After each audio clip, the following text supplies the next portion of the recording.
अस्सलाम वालेकुम एवरीवन, कैसे हैं आप सब। उम्मीद करती हूँ आप सभी खैरियत से होंगे। देखिए आज हम डीएलएड थर्ड सेमेस्टर उर्दू का अपना टॉपिक 6 करेंगे, इमला नोइसी। ठीक है, क्या करेंगे अपना टॉपिक 6 चैप्टर, ये टॉपिक बात एक ही है। ठीक है ना, तो अब हम अपना टॉपिक 6 करेंगे इमला नोइसी। अब कुछ बच्चों के मन में ये सवाल होगा कि मैम ने तो ये कहा था कि इसके बाद हम अपना ये वाला चैप्टर, देखिए आपकी तदरीस उर्दू बुक है डीएलएड थर्ड सेमेस्टर की।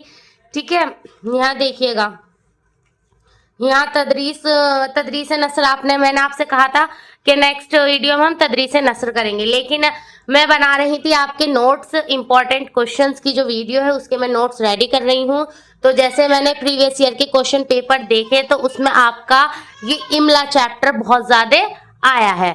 ठीक है ना, इमला चैप्टर बहुत ज्यादा कैसे आया है, इससे रिलेटेड क्वेश्चन पूछे गए हैं। जैसे इमला किसे कहते हैं, इमला और आपकी दूसरा टॉपिक दे दिया उनके बीच में क्या डिफरेंट होता है। ठीक है ना, इस तरीके से आपके इस चैप्टर से काफी क्वेश्चन प्रीवियस ईयर में पूछे गए हैं। छोटा सा चैप्टर है, मैंने सोचा ज्यादा टाइम वेस्ट नहीं होगा। ठीक है, अपना ऐसा कोई टॉपिक नहीं छोड़ना है जो हमारा ऐसा हो जो पेपर में आए और हम ना करें। ठीक है, तो इसलिए ये डीएलएड फर्स्ट सेमेस्टर में भी था आपके लास्ट ईयर, पर मैंने नहीं कराया था। ठीक है, क्योंकि उस टाइम पे डीएलएड फर्स्ट सेमेस्टर के लिए मुझे इतना इंपॉर्टेंट नहीं लगा था, लेकिन इस बार डीएलएड फर्स्ट सेमेस्टर में भी ये चैप्टर कराया है मैंने, और डीएलएड थर्ड सेमेस्टर में भी मैं ये करा रही हूँ। ठीक है, अगर कुछ बच्चे सोच रहे हैं कि नहीं मैम ऐसी कह रही हैं, तो आप जाकर सन 2019 का पेपर देखिए, वहां पर आपको इमला नोइसी से क्वेश्चन मिल जाएंगे। तो चलिए स्टार्ट करते हैं अपनी आज की वीडियो।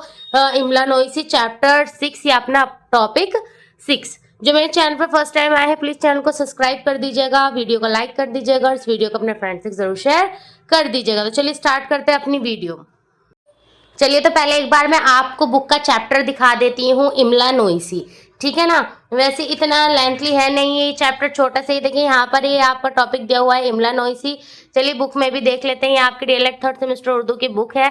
ये रहा आपका चैप्टर। बुक में इन्होंने थोड़ा ज्यादा लेंथली करके दिया है, पर मैंने आपके लिए जिसमें बिल्कुल मेन पॉइंट थे वो निकाल दिए हैं, तो एक बार आप अच्छे से देख लीजिएगा। फिर भी आपको लगता है कि नहीं बुक से ज्यादा अच्छे से आप पढ़ पाएंगे, तो मैंने बुक खोल दिया, आप स्क्रीनशॉट ले लीजिए। कुछ बच्चे बहुत ज्यादा परेशान होते हैं बुक नहीं है बुक नहीं है, तो प्लीज मैं फिर बोल रही हूँ सिर्फ नोट्स पर ध्यान दीजिए, बुक पर नहीं।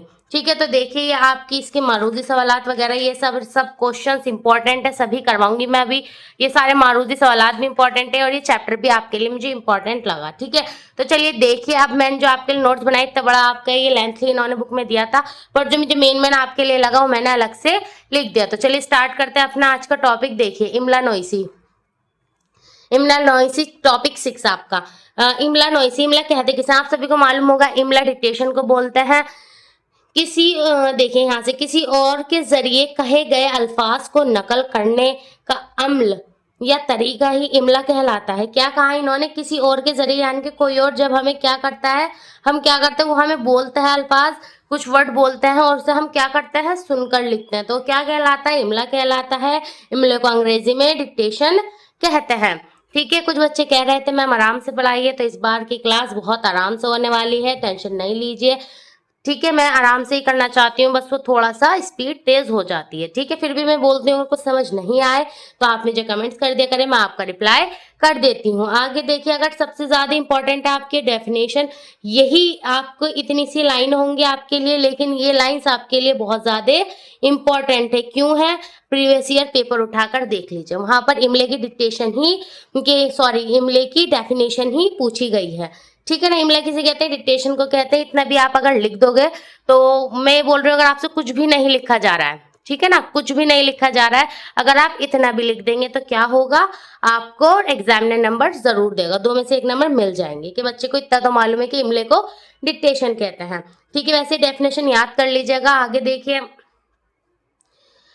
इमला नोइसी हिज्जो सिखाने का बेहतरीन तरीका है, यानी कि बच्चों को हिज्जो यानी कि स्पेलिंग्स, हिज्जो किसे बोलते हैं, स्पेलिंग सिखाने का बेहतरीन तरीका है। इमले का मकसद, ये पूछ लेते हैं इमला क्यों कराया जाता है, इसका मकसद बताया, तो ध्यान दीजिएगा यहाँ पर, इमले का मकसद तलबा की आजमाइश और मशक है।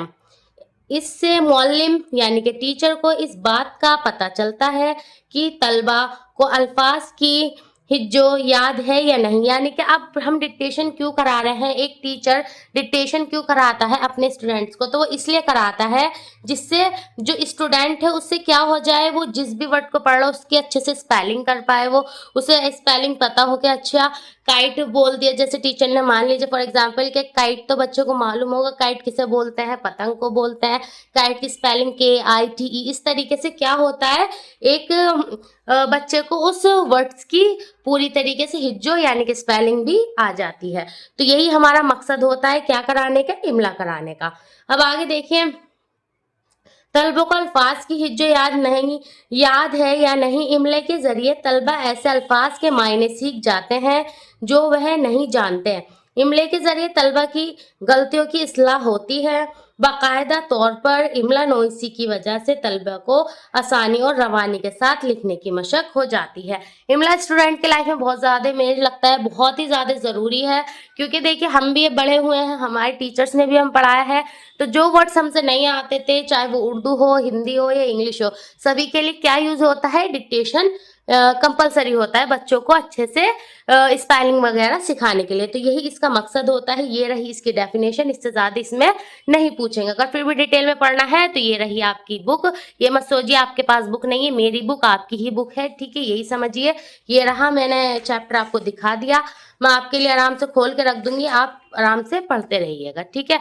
देखिए मैं आपको थोड़ा सा जूम कर देती हूँ तो क्लियर शो हो जाएगा। देखिए दिखाई दे रहा है, इसे आप पढ़ना चाहे तो आसानी से पढ़ लीजिएगा, ठीक है।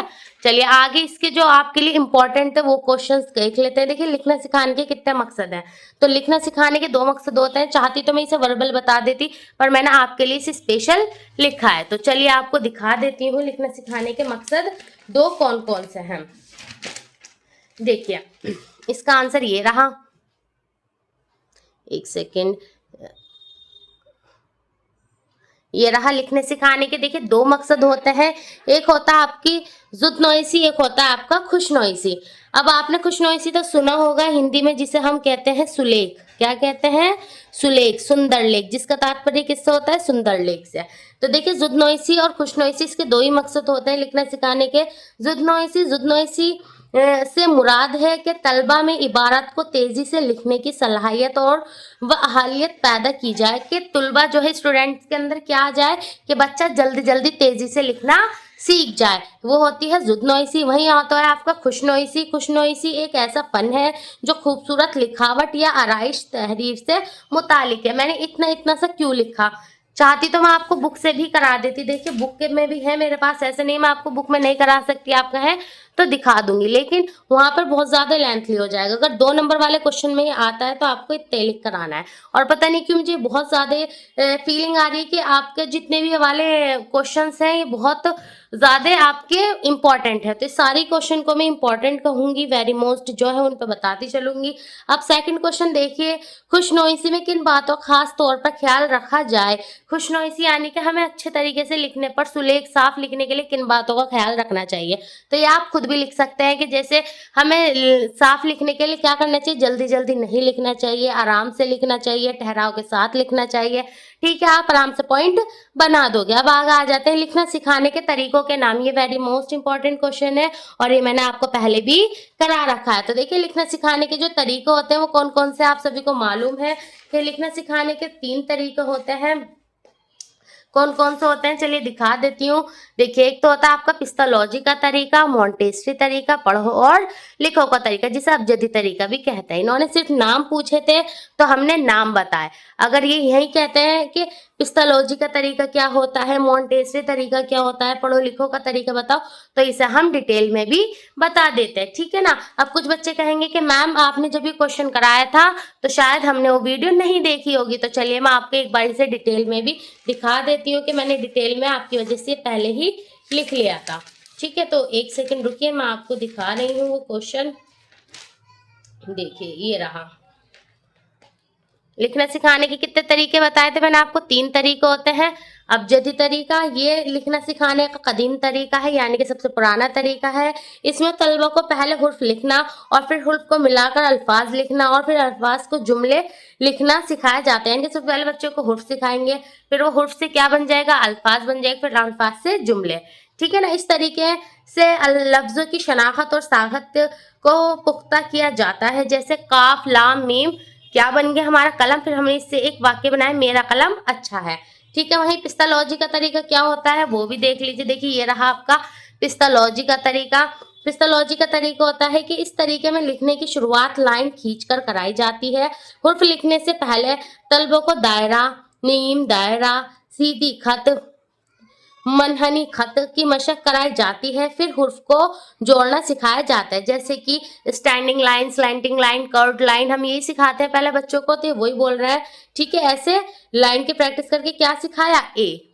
अब आ जाता है ये वेरी मोस्ट इंपॉर्टेंट और सबसे छोटी सी डेफिनेशन है कि मॉन्टेसरी तरीका किसे कहते हैं। इस तरीके में लकड़ी या रेतमाल के, देखो वैसे अपनी लैंग्वेज बताओ तो सिंपल ये भी लिख देंगे, लकड़ी और रेतमाल के टुकड़े काट कर हुक बनाए जाते हैं, उसे ही हम मॉन्टेसरी का तरीका कहते हैं। इस तरीके में लकड़ी या गत्ते के हुर्फ काट कर लिए जाते हैं और बच्चे इन पर उंगली फेर कर इनकी शनाख्त से सीख जाते हैं। ये भी इसकी एक डेफिनेशन है। और मान लीजिए 2 नंबर में है तो आप ये लिख कर आ जाइएगा। अगर 1 नंबर में पूछते हैं खाली मॉन्टेसरी का तरीका तो वहां आप ये डेफिनेशन लिख दीजिएगा कि लकड़ी और रेतमाल के टुकड़े काटकर, मॉन्टेसरी तरीके में लकड़ी और रेतमाल के टुकड़े काटकर हुर्फ बनाए जाते हैं। ठीक है, दोनों ही डेफिनेशन बिल्कुल ठीक है। अब नेक्स्ट क्वेश्चन देखिए।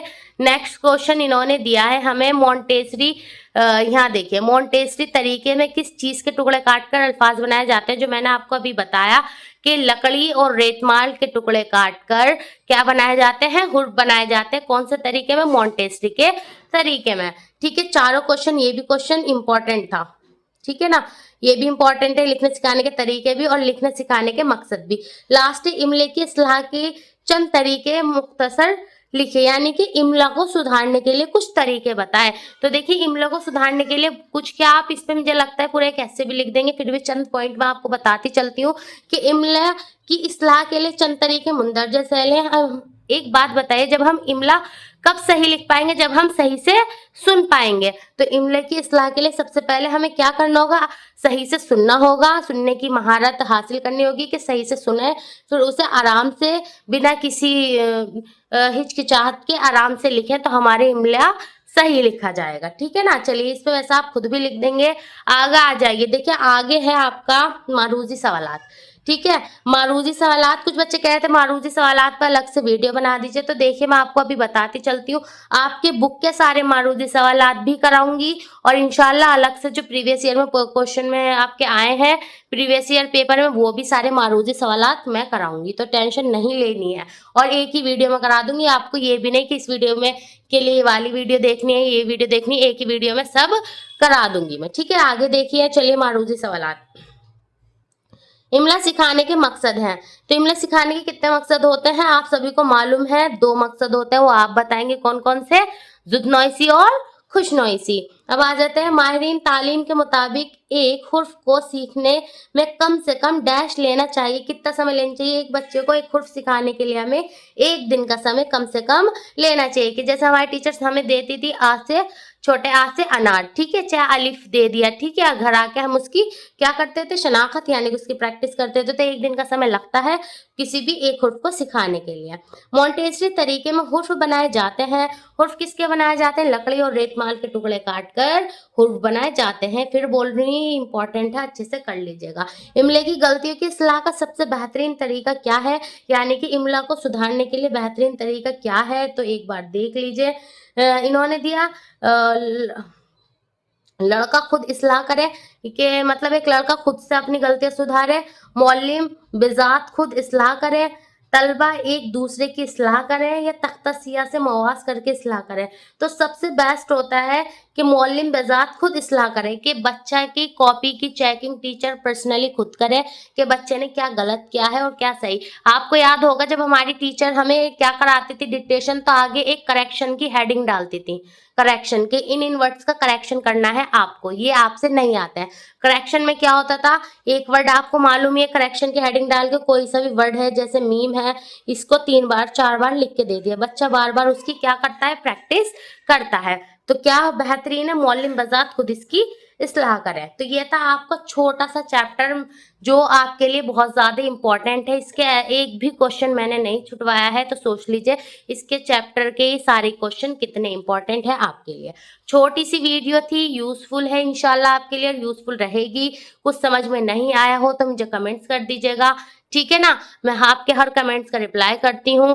और फिर भी कुछ डाउट रह जाता है या कुछ क्वेश्चन नहीं समझ में आ रहा है, फिर बोल रही हूँ उसे मुझसे पूछ लीजिएगा, ठीक है ना। एक बार फिर देख लीजिए, आपका चैप्टर है इमला नोइसी, बुकिश लैंग्वेज आपको ज़्यादा अच्छे समझ में आती है तो एक बार देख लो। कुछ बच्चों को, ठीक है, जिसको नहीं आती तो मैंने अच्छे से नोट्स में करा दिया है। ये छोटे से आपके लिए मैंने जो नोट्स बनाया है उसे आप अच्छे से देख लीजिएगा, ठीक है। एक बार दिखाती हूँ आपको, देखिए।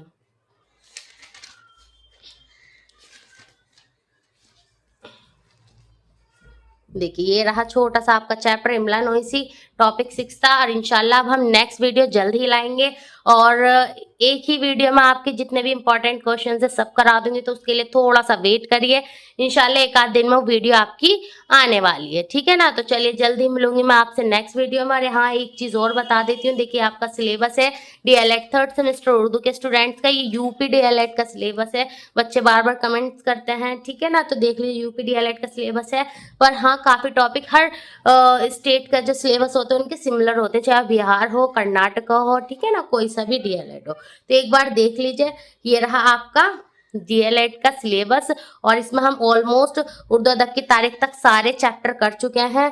और इंशाल्लाह अब हम नेक्स्ट वीडियो में अपना नेक्स्ट टॉपिक करेंगे, ठीक है। तो चलिए मैं आप सभी से जल्द ही मिलूंगी नेक्स्ट वीडियो में। तब तक के लिए टेक केयर, अल्लाह हाफिज।